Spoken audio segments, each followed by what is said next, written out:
Well, hello and a happy, let's see, this is Sunday. It is June 27. 26th. 26. 20. I'm not really sure. It is. That's what my phone said this morning. So I saw it on the phone, so clearly it's right? Phone wouldn't lie, would it? She's going to check. She doesn't trust me. It's 26. See? I told you. That's right. And so, this is June 26th. In 3 months, my sister, Valerie, Mom, Grandma, Aunt Val, whatever, is going to be 80 years old. Woohoo! I made it. Yes. My birthday's next week. No. Yes. Next Sunday. It's the 26th. My birthday's next week, and I'm going to be 77. And you can send your gifts to me at Grandview Campground in Moodus, Connecticut. Or heaven, whichever comes first. Oh, she said or heaven. Well, at least she could have said the other one. Yeah. So, we are here today for our irregular legacy of love, our videos that we do for our children and anyone else who wishes to be amused by love and laughter, hopefully, by the two of us, Valerie and Alicia, a.k.a. Leslie. That'll be a discussion for another day. We'll write it somewhere where you can find it. Right. And today was supposed to be our Father's Day celebration. And you notice Father's Day was a week ago. Tough week. Tough week. That's what it's like at the campground. You know, it's funny. I realized the other day everyone else is going on vacation and we're like working harder. But, you know, that's a part of our family, that we work hard. So we want to start off by telling you just a couple stories. You know, the reason that Valerie and I are doing this is because we neglected to get family stories from our family. We've just got little smatterings, and we want to be able to give our kids something more than that, and anyone else who is interested in a little bit of history that we have lived. And it's nice to see how people acted and how they felt about things instead of just a story. This is going to be more than a story, for sure. For sure. We got pictures. Yes, we got You'll pictures. see a picture And we in a got minute. A lot of very helpful information and a lot of nonsense. Wisdom, So- perhaps, even if we slip any in. Gets through. We just wanted to talk just very, very briefly about, this is all about dads, and our dad in particular. But we wanted to share a couple of things about our parents' dads, so you could get that little snippet of history. For example, and we're talking on the parenting angle. We're going to talk about them in other days. But my mother's father, Grandpa Frazier, was a rather strict disciplinarian. Do you want to tell them how? Oh, by the way, the noise that you may hear in the background is the people paving the driveway. That's life. So if you ever want to know how old the driveway is, just check onto this and That's remember, true. We may it's the send 26th of June. So how about how Grandpa would discipline Uncle Andy? I don't have any idea. Oh, yes, you do. She does. She's 80. He would whip him with a switch on his butt.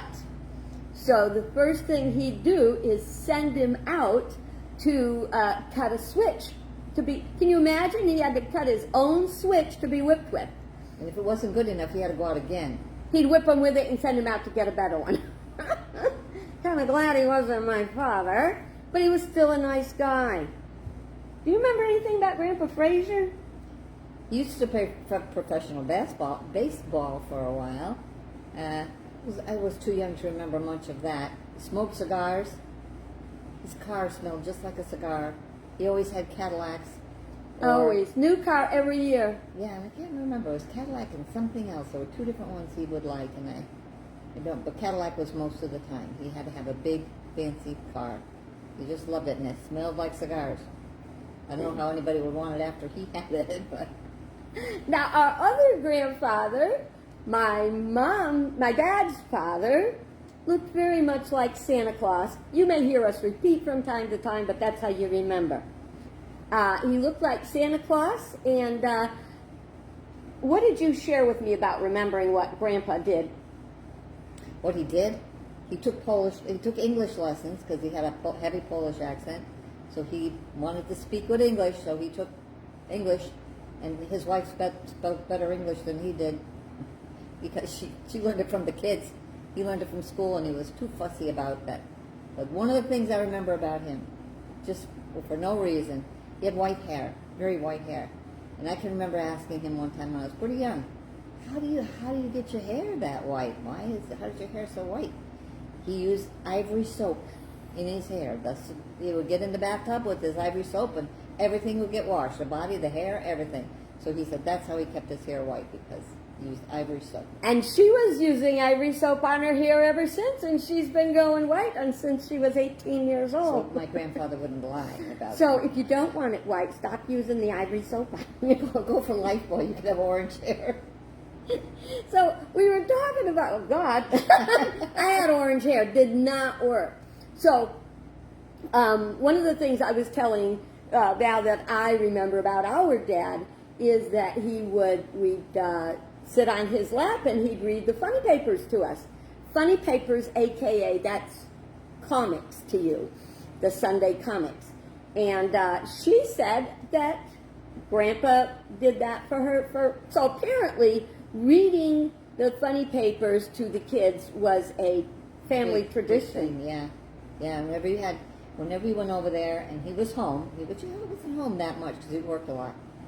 There was a day bed in the dining room right next to the wood stove or coal stove, whichever it was, and we'd get on that day bed and he'd sit there and we'd kind of snuggled up. He was kind of a portly guy, a little on Santa the Claus, chubby side, and he would read one word at a time, and it sounded wonderful. We had no idea what the story was about, but it was just wonderful to hear him reading it for us. That was cool. It was. There's many more stories that will come out as we go along, but we're talking about our dad today. And we wanted to, first of all, I will show you a picture. I am going to learn how to show my screen, but I haven't gotten that yet. So I'm just going to try to bring Daddy up here. Excuse me, I got to get back in. Let's not play here. We're very well prepared, so just stand by. It'll be over in a minute. There's our dad. Can you see him? Foxy looking guy, wasn't he? Very handsome man. And I will show you some pictures that, let's see if I can remember which button to push here. There is my dad making juice. He loved gadgets. My dad just loved all kinds of gadgets. He built little gadgets. This is him making juice with a juicer. He was so proud of it. It made a horrible mess. You remember that juicer? Oh my stars. He'd make carrot juice and there'd be carrot shreds all over creation. I don't remember that at all. Now, one of the reasons he got into cooking pretty much is he made the mistake of saying to our mom one day, don't you think that would be just better with just a little bit of salt pork in it? And she said to him, well, I think maybe if you know so much about cooking that maybe it's time for you to cook.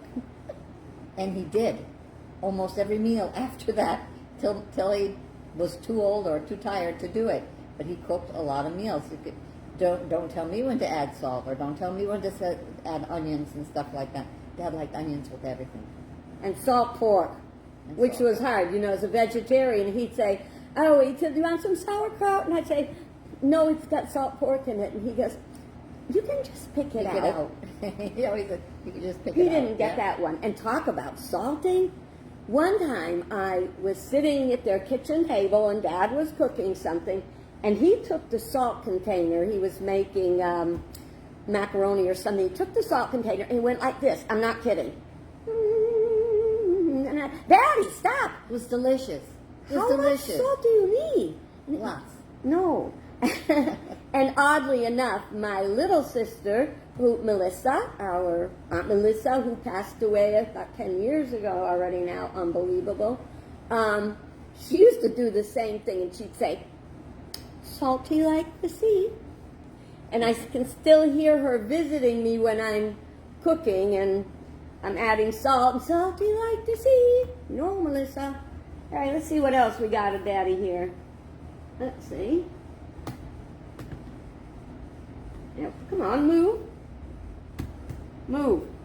Don't you love electronics? Hey, flippin' nabbit. Out. That's my dad and me on my second wedding day. That's the one where I'm smiling, looking at him, pinning on his flower, and he's looking at me thinking, God, maybe this one will stick. It didn't. Just saying. It was a good thing it didn't. It was a good thing it didn't. Oh, Lord, have mercy. What have I done now? This I'm is all back. going to straighten itself right out. We have a short time, so you know.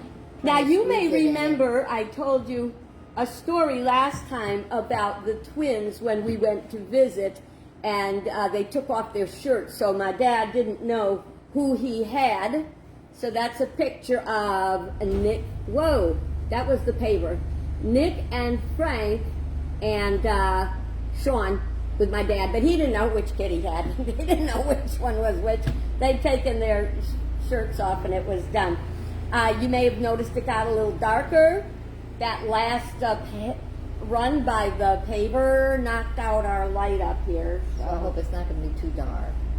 Nah, it'll be fine. Okay, so can I move over again, or did he break it? Oh my goodness, everything. This won't work now.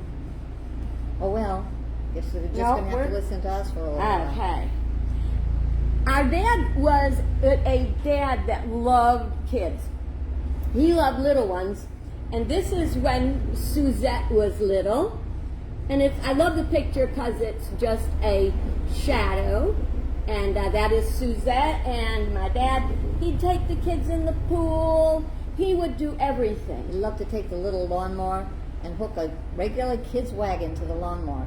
And he'd have one of the kids on his lap while he was driving, usually Melissa. And then in the little wagon would be Princess. Yvonne sitting in the back in the little red wagon being towed around by the lawnmower. She was happy as could be. She loved it. Yeah.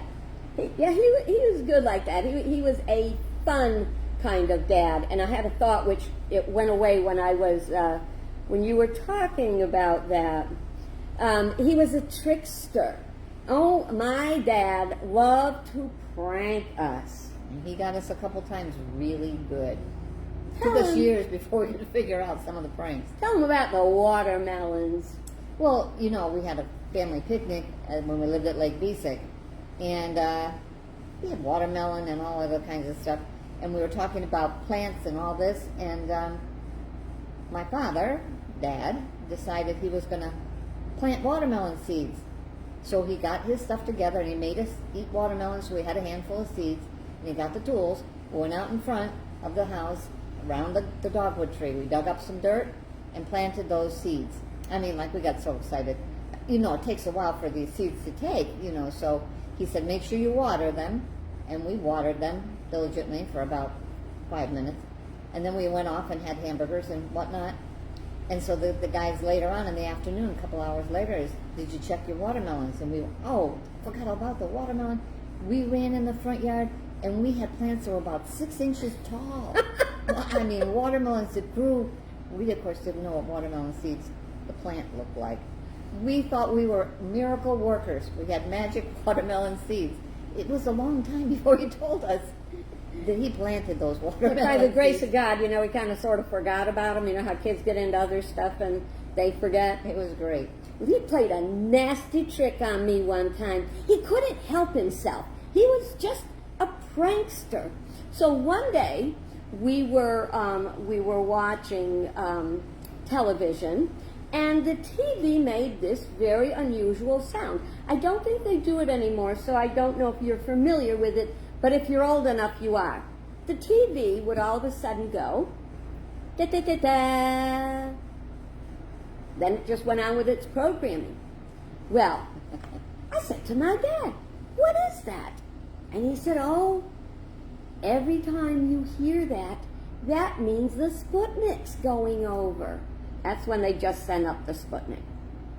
So wouldn't you know, the next day in school, in science class, teacher's talking to us, and he goes, how do you know if the Sputnik's going over? I know. So the teacher calls on me, and I jump up proud as can be, and I say, because your TV goes da-da-da-da. And everybody laughed. All that was the station ID. They did it regularly during the day. But he was good. He did a good job with me. I wasn't a terribly good student, especially in math. Spelling wasn't so good either, but in math. And so one day I was home trying to figure out my multiplication tables and all this other stuff. I was practically in tears. I just wasn't getting it. It was better with colored crayons and paper. But okay, we had to learn multiplication tables. So Dad had this chart that he made for me very carefully, and it had boxes across the top and boxes down the side, and you put all these lines all the way down, and then all these lines all the way down, and you put 1 through 9 on this side and 1 through 9 on that side. It's too long to explain. But anyway, depending on what you wanted to know, like 5 times 8, you would find the 5 over here, you would find the 8 across the top, and you'd go like this, put them together, and what do you know? You got the answer. Oh my God, I was so happy. I thought, I'm going to be a math wizard. So, of course, like a foolish kid that I was, and my father never told me any different, I went to school, and the teacher was like talking to me about my math. My math was getting a little bit better, and she was asking me about studying and stuff, and I said, look what my father made for me to make it. Oh, she was not happy. This was not a good thing to give the kid. You're supposed to figure out in your head. I thought this was a miracle. No, she wasn't happy. I didn't get a very good grade, even though the answers were right, because she thought it was cheating. I wasn't very happy with my dad for about a week after that. She still used it, and if she found it, she'd use it now. I knew she'd use it now. I just knew that. But you know, my dad wasn't always telling jokes. One time, I was very frightened of a big thunder and lightning storm outside. I think I was probably 2 or 3. I was very young. And he picked me up, and he brought me to the window. And, of course, I'm like, you know. And he said, no. He said, I want you to look. He said, you see what's happening? And he explained about the warm air and the cold air and coming together and making a boom, and that the lightning just came from that. And, you know, so it really, really helped. And one day, Mimi, if you're watching this and you remember, the day that we sat on the couch and there was a big thunder and lightning storm outside in our home in Moodus, and we were watching it, and I explained it to you just like my dad explained it to me. Now, unfortunately, within a few minutes of that, a lightning bolt hit the transformer outside, which was a little harder to explain. But so we got some good stuff from Dad. What's some of the stuff you think that you got from Dad? Well, he taught me that I will never ride a bicycle. Of course, he didn't realize that's what he was doing. So I was about 10 or something, wanted a bike. So my dad, being the frugal little guy that he is, finds somebody that's got a used bicycle for sale. So we got a good deal on it, and it had a special kind of stand that you put underneath the back wheel so that it would raise the back side of the bicycle up in the air a little, and you could sit on it in the house, and you could pedal it, and the back wheel would go, and you wouldn't go anywhere. That's the old-fashioned, exercise bike. I didn't like that very much, and the bike was old. I wanted a new Columbia bike. I wanted a new bike. No, Dad gets it. So now he's going to teach me how to ride the bike. We lived on a little bit of a hill, and of course that was treacherous. It wasn't a big hill, but it was big enough for me. So we went out in front, and he got me on the bike, and he held onto the seat, and we went over little ways and stuff like that. Did that 2 or 3 times. Then he took me up there, and we go, and he's starting to run a little bit, and of course sooner or later you got to let go. And this bicycle, my arms were up here. Of course, you got to remember that. Before high-rise bars. Yeah, it's just holding on and trying to pedal and trying to figure out where the brake is and stuff like that. Well, after I fell off twice, I decided I will never, ever ride a bike. And I never have. I'll be 80 years old in a few weeks, and I still can't ride a bike. Not a good experience, but Dad tried his best. I'm thinking we're just going to let that phone ring, so don't let it bother you. The answer machine will pick up, because this is our time with you. It's not time for being interrupted by that four-letter word work. So I'm thinking maybe I should be saving money, and for her 80th birthday, maybe I'll get her a trike. Huh. Don't waste your money. Can't fall off of that. You can't fall off a horse usually either, but I did that okay. Now, there was one thing my dad was not good at, and that was babysitting.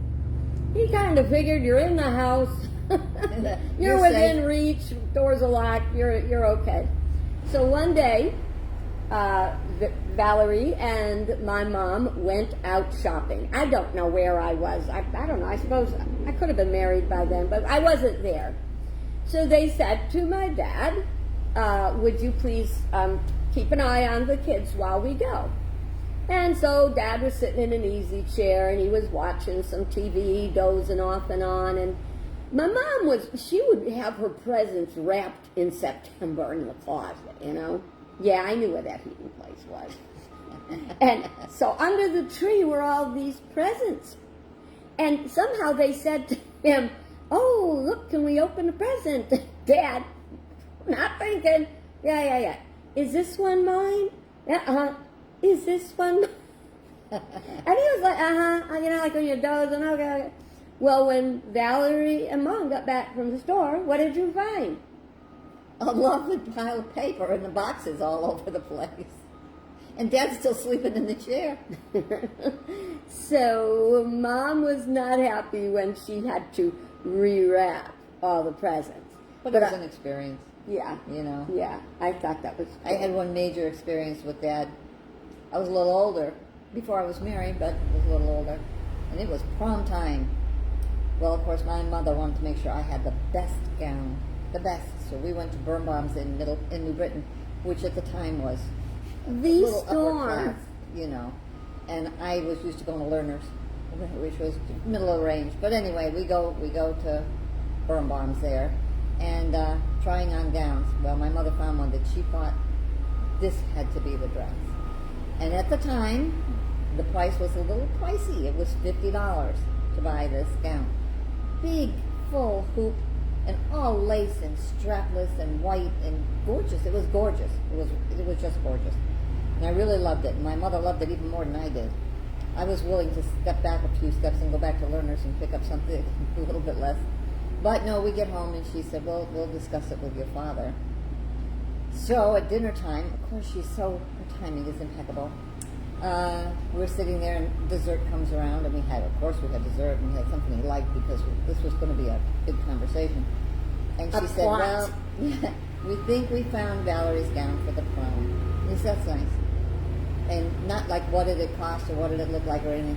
And she's sort of explaining it, and he's saying, finally he said, how much was the gown? And my mother said, $50.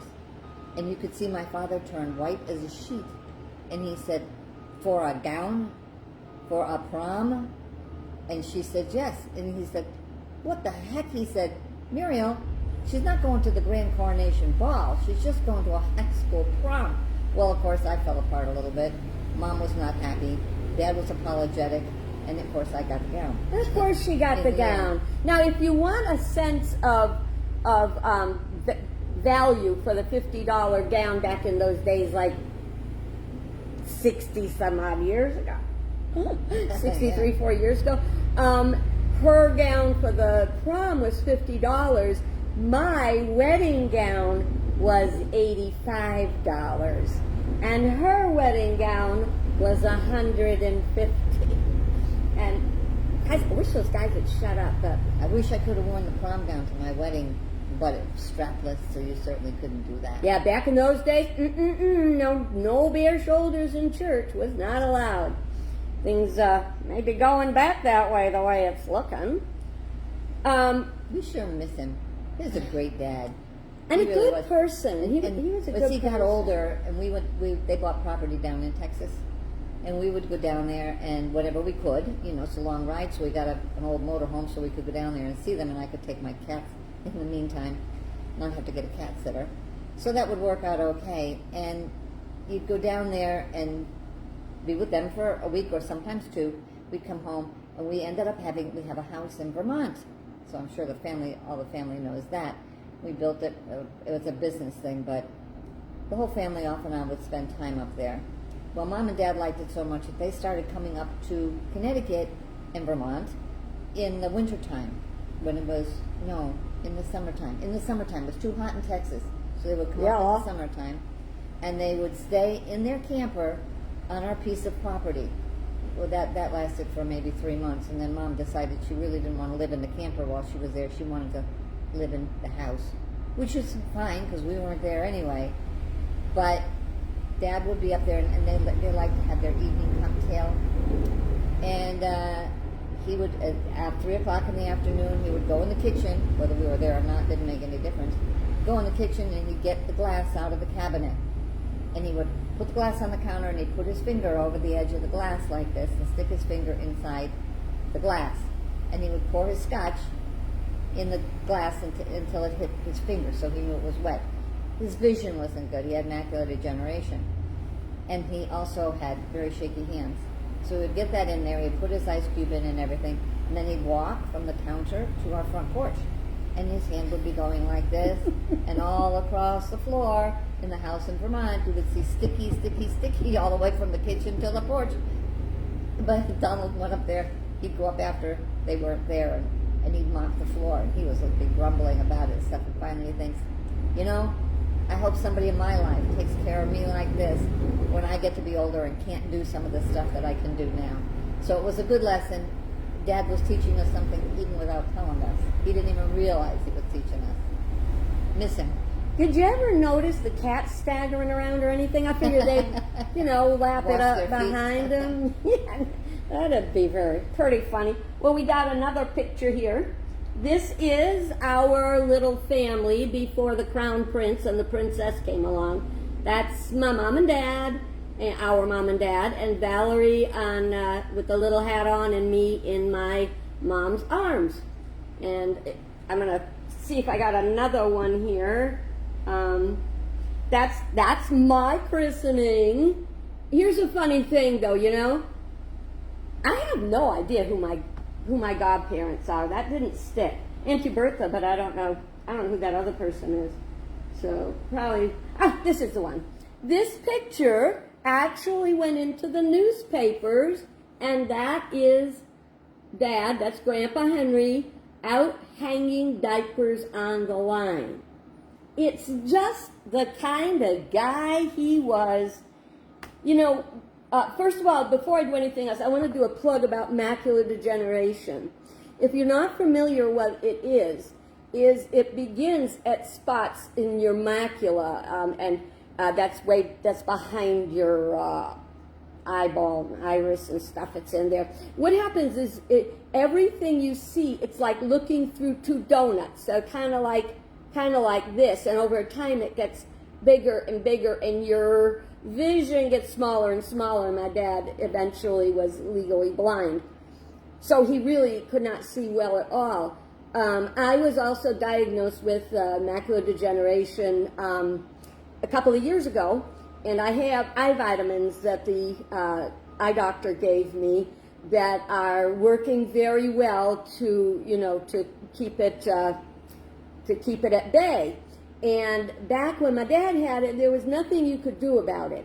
Today, there is. So this is to my children, my nieces, my nephews, all of our blood family. It is hereditary. So you want to get your eye checkups, okay? And do whatever they can, because they can do something about it now. They couldn't then, but I don't know how much they can do. So let me tell you something.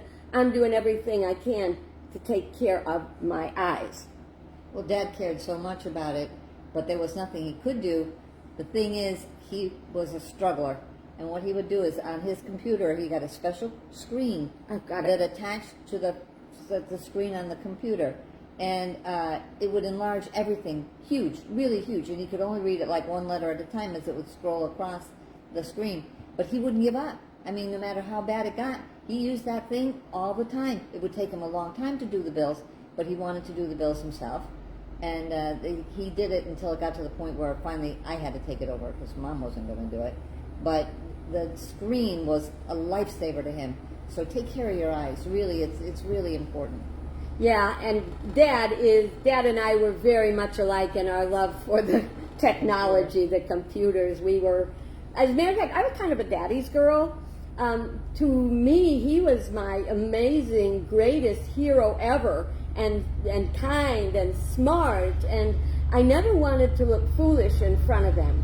And one day, when I don't know what he was off doing, and he was at work, and my mom decided to put in pin curls, so my dad must have been late. And we'll talk about my mom and pin curls when we do her, but this is Dad's day.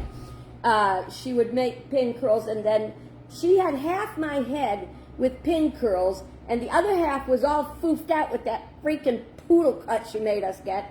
I was so embarrassed, I couldn't even look at my dad. I didn't want my hero to see me looking like that. Oh, I know. We could go on and on. we could, but I think we have There's to. a million little things. I got the greatest picture. I wish we could, maybe we'll find it in my computer and we can do it sometime. Picture. We went to a Scottish festival in Vermont, and it rained a little. And Mom and Dad had on, if I'm not mistaken, fluorescent orange ponchos with the hood up and everything. And you could Matchy. these, what were those things that you could buy with the whipped cream inside of them? Like Eclairs or something like that. Like Eclairs? And Cream the two of puffs? them- cream puffs. They were cream puffs. That's what it was. And he had taken a nice big bite, and he's got whipped cream around his mouth and everything. And Mom did the same thing. The two of them were standing with their little orange and the whipped cream on their mouth and the thing in their hand. I love that picture. They were real people. They were real people. And if you don't remember them, it's kind of a loss. So if we can kind of bring them back a little bit, give you a few memories. This is Mom and Dad when Mom was expecting Valerie. So you can tell they all look much younger. I want to see if I got anything else before we disappear for the day. Whoops, no, I didn't want to do that. I don't know what to do. How do I do? Escape? Just shut the little box, and it's gone. Yeah, we may be done because I don't know how. Oh, there we go. Nope, I cannot get back to anything else. That must be the beginning of the end because I went backwards. I like to do that because I'm left-handed. Is that the reason? Yeah. Anything else you want to share before we go today? Yeah, but it would take the rest of the day. I mean, we're going to have to keep pacing it out a little bit. We'll have. I'm looking at these stories, and there's more. So. I'll tell you something, though. If anybody sees these before we kind of put our little thing together for the family, and they come up with something that we should talk about, that you remember, that maybe we're not even thinking it would matter to you, let us know. Because this isn't going to be for everybody forever. I don't... Whoa. You see that water that just shot up by the window? No. Okay. I want to know what's going on up there. Yeah. Oh, well, anyway, I just thought it would be a little thought. If you do look at this, because I know that at the moment, different people can see it. I mean family. I don't mean contributions. People that are the whole family. world doesn't have Unless to you tell knew us. Mom and Dad and us well enough to have come up with something that we may not have thought of that you would really love to know. Yeah, cousins and stuff like that. So, to our children and their children and their children out into the future, as long as YouTube exists or we find a way to keep these videos alive. We'll maybe still be doing them. You'll I'll get have to to bury them in one of those pods, Ooh, what is that thing called? Time capsule? Time capsule. All right, that's enough for today. I hope you had maybe a smile, and I'm going to go over my little list here, and I'm going to cross off everything we did, and next time we'll jump in, but who knows what we're going to do tomorrow. I've been digging in the ancestry again. Yeah, we'll come up with something. You never have fear. Anybody who knows us knows we'll have no trouble coming up with something. No trouble. All right, so take care. God bless you good, and we'll see you next time. We love you all. Love you all. Bye bye. Bye.